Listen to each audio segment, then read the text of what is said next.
Good evening everyone, कैसे हो आप सभी। तो कमेंट बॉक्स के थ्रू बताइएगा ज़रूर कि कैसे हो आप सभी।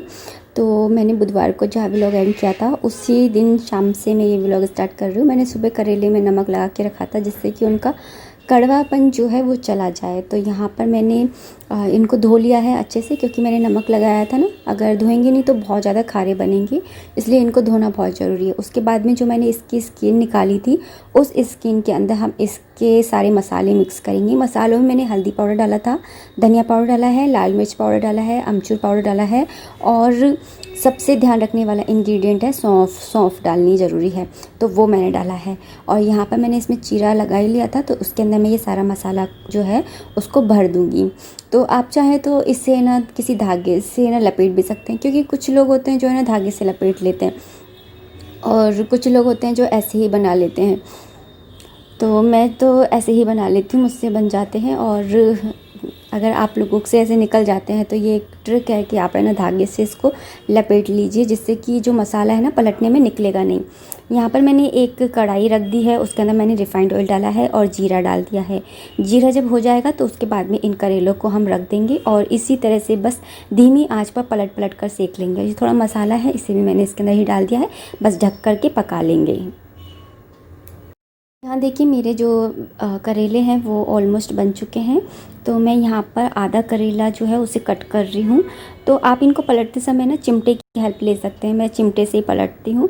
और आधा इसलिए कट कर रही क्योंकि ये खाना खाने के लिए आ गए हैं, तो मैं इनकी प्लेट लगा रही थी, तो इसमें से मैं आधा कट करके और रख रही हूँ।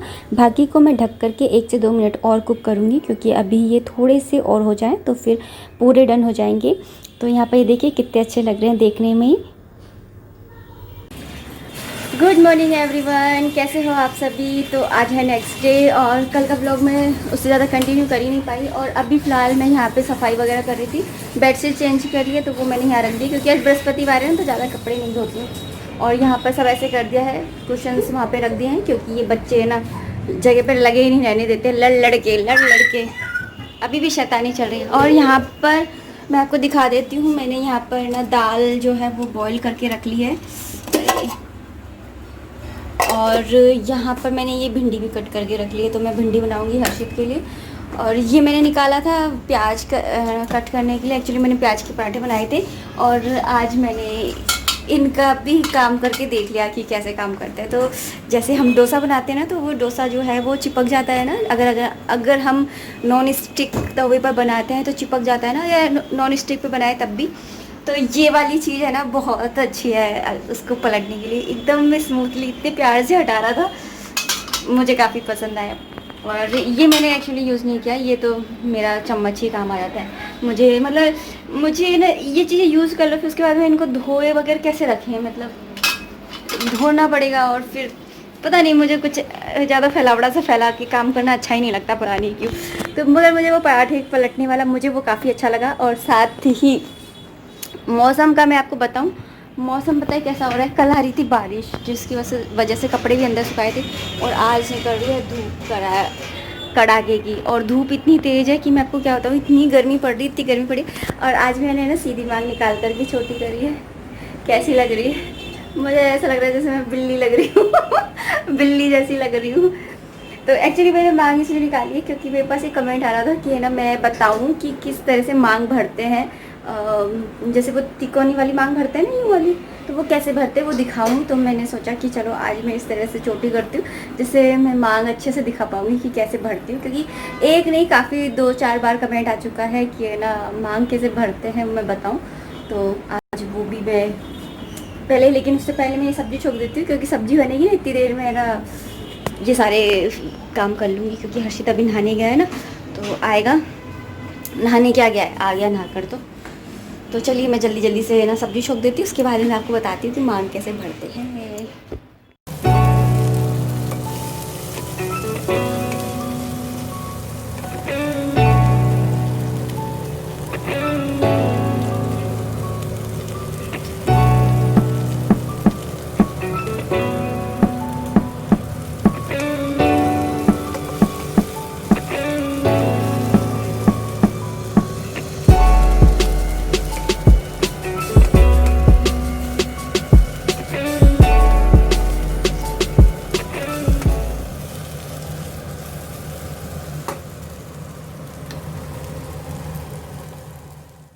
तो देखिए सब्ज़ी तो मैंने छोंक दी थी और मेरी ये आदत है कि है ना, मैं किचन की है ना हमेशा ऐसे एक साथ लेकर के नहीं बैठती हूँ कि एक साथ ही किचन का पूरा फैला लिया है और फिर क्लीनिंग कर रही हूँ। मैं कभी किसी एक आले की कर ली, कभी किसी एक कोने की कर ली, इस तरह से करती हूँ, कभी किसी एक वार्डरोब की कर ली। तो इस तरह से मेरी सफाई रहती है, पूरा फैलावड़ा नहीं फैलाती हूँ। इस तरह से है ना काम बोझ भी नहीं लगता है और ईज़िली हो जाता है और जल्दी भी हो जाता है। तो यहाँ पे मैंने सबसे पहले पूरी जो इस वाला कॉर्नर है इसको मैंने झाड़ू से झाड़ लिया था। इधर उधर पूरी चारों तरफ दीवारों पे भी फैल लिया था। उसके बाद में मैंने एक गीले कपड़े से इसको पोंछ लिया है। जब तक गीले कपड़े से ना पोंछो शाइन आती ही नहीं है। इतना करने के बाद में पहले मैंने हर्षित के लिए रोटी बनाई है, ये भोग के लिए थाली लगा दी है। यहाँ पर मैंने दाल में भी छोंक नहीं लगाया है और वैसे भी मैं प्याज का छोंक लगाऊंगी तो भोग तो लगेगा नहीं, इसलिए मैंने इससे ही भोग लगाऊंगी। तो मैं ले जा रही थी पर मुझे एक रोटी और सेकनी थी, तो मैंने सोचा कि चलो पहले इसको पूरी सेक करके फिर ही जाऊँगी, क्योंकि भगवान जी को नहीं तो फिर ना भागे भागे से जाओ, भागे भागे से आओ। तसल्ली से भोग लगाना चाहिए, भगवान का कोई भी काम हो तसल्ली से करना चाहिए। तो यहाँ पर मैं ये रोटी को सेक रही हूँ और वहाँ पर जो मैंने उसको गीले कपड़े से पोंछ दिया, इतनी देर में वो भी सूख जाएगा। क्योंकि जब वो सूख जाएगा ना उसी के बाद में मैं उसके अंदर रेगज़ीन बिछा करके और सारा सामान रखूँगी। तो यहाँ पर मेरी जो रोटी है वो भी मैंने सेक ली है और उसको मैं साइड में रख दूँगी। बाकी की जो क्लीनिंग वगैरह है, यहाँ पे ये आटा वगैरह फैल गया है सारा, बनाते हैं तो चून फैल ही जाता है यहाँ पर, ये देखिए। तो इसे मैं बाद में साफ़ करूँगी, पहले भोग लगा करके आती हूँ। तो मुझसे आप लोग बोल रहे थे कि तुलसा जी का पत्ता रखा कीजिए, तो हाँ मैं तुलसा जी का पत्ता ना रखती ही हूँ, लेकिन अगर जैसे 12 बज गए हैं तो दोपहर के 12 बजे बाद है ना तुलसा जी का पत्ता नहीं तोड़ते हैं। तो इसलिए दोपहर में बिल्कुल जो दोपहर होती है ना उस टाइम पर तो मैं नहीं तोड़ती हूँ उस टाइम पर। तो इसी तरह से भोग लगा देती हूँ। यहाँ पर मैंने लाइट जलाई है और यहाँ पर मैंने भोग लगा दिया है। घंटी बजा दूँगी, याद रहती है तो बजा देती हूँ कई बार, और याद नहीं रहती है तो नहीं बजाती हूँ, और पर्दा लगा दूँगी। भोग तो मैं लगाई हूँ और ये देखिए रेगज़ीन यहाँ पर देखिए कितनी चिकनाई हो गई है। यहाँ पर वो जो अलग अभी मैंने साफ़ किया है ना वहाँ पर ये बिछी हुई थी। तो तेल के जो डब्बे वगैरह होते हैं ना उनके नीचे इस तरह से रेगज़ीन बिछा करके फिर ही उन डब्बों को रखना चाहिए, क्योंकि ना चाहे कितना भी साफ़ करके रखो इस तरह की चिकनाई लगी जाती है। आप देखिए पूरी रेगज़ीन साफ़ है, लेकिन जिस जगह पर मैं रखती हूँ ना मेन पॉइंट, उस जगह पर कितनी चिकनाई है। और ये देखिए ये है लोहे वाला जूना। मैं जो ये लोहे वाला चूना होता है ना, इस तरह की चिकनाई जो होती है बहुत इजीली निकाल देता है। तो हल्के हाथ से बस मैं थोड़ा सा साबुन लगा करके और इसके ऊपर पूरे हल्के हाथ से फेर दूँगी, तो बस ये इतने में ही है ना ये इजीली साफ़ हो जाएगा और चमक जाएगा। तो ये देखिए मैंने यहाँ पर इसको साफ़ भी कर लिया है और बस इसको अच्छे से साफ़ करके और इसको धूप में रख के आ जाऊँगी, जिससे कि ये धूप में अच्छे से सूख जाएगा। और जब तक मैं ये सूखेगा इतने मैं डब्बे वगैरह है वो भी धो लूँगी, क्योंकि कंटेनर है ना तो वो भी मैं धो लूँगी। तो ये रेगज़ीन होती है ना वो ज़रूर बिछानी चाहिए, और जैसे हम आले वगैरह में बिछाते हैं पुरानी रेगज़ीन होती है उनका यूज़ कर सकते हो आप, अगर आप नई नहीं लाना चाहते हो तो बिछाना ज़रूर चाहिए, बस मैं इतना कहूँगी।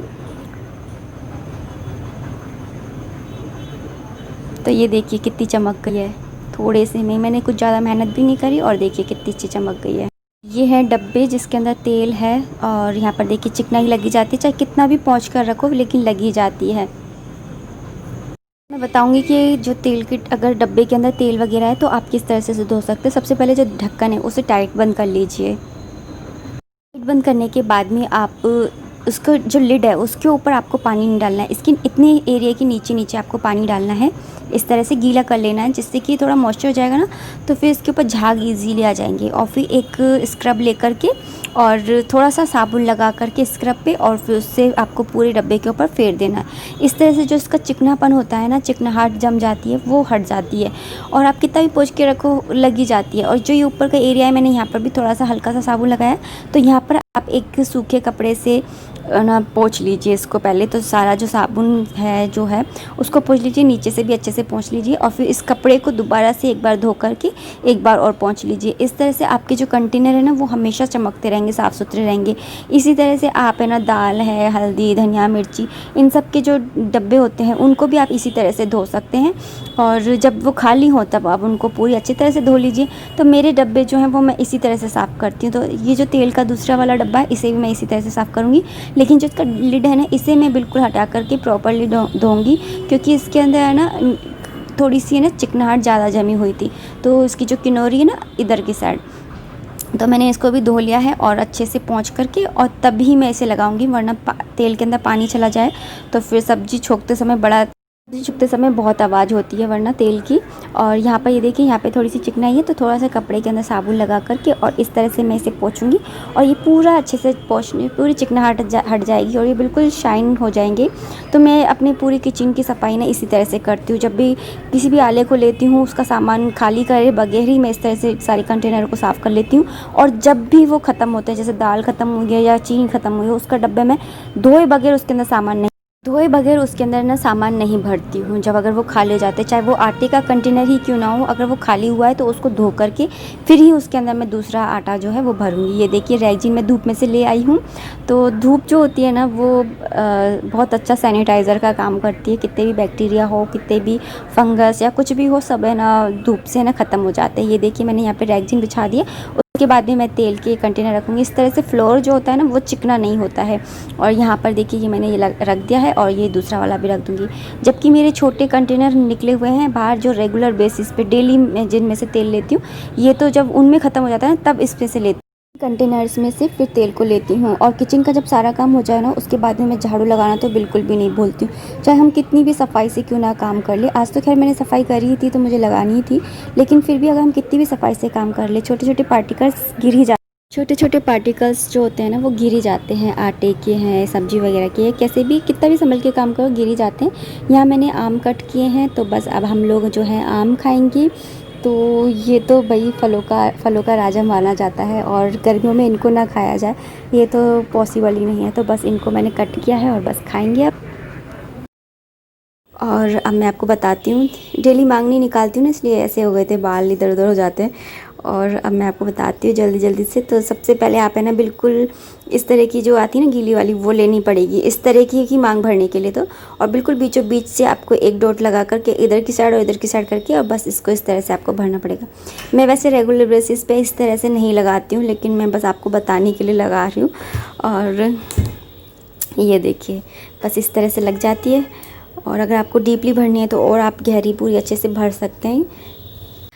तो चलिए अब इस वीडियो को मैं यहीं पर ही एंड करना चाहूँगी। आई रियली होप कि आपको मेरा ये वीडियो पसंद आया होगा, और अगर आया है तो प्लीज़ इसे लाइक कर दीजिएगा। कोई भी कमेंट और कोई भी सजेशन हो तो आप कमेंट बॉक्स के थ्रू मुझे कर सकते हैं। मिलती हूँ नेक्स्ट वीडियो में। टिल देन बाय बाय, जय माता दी।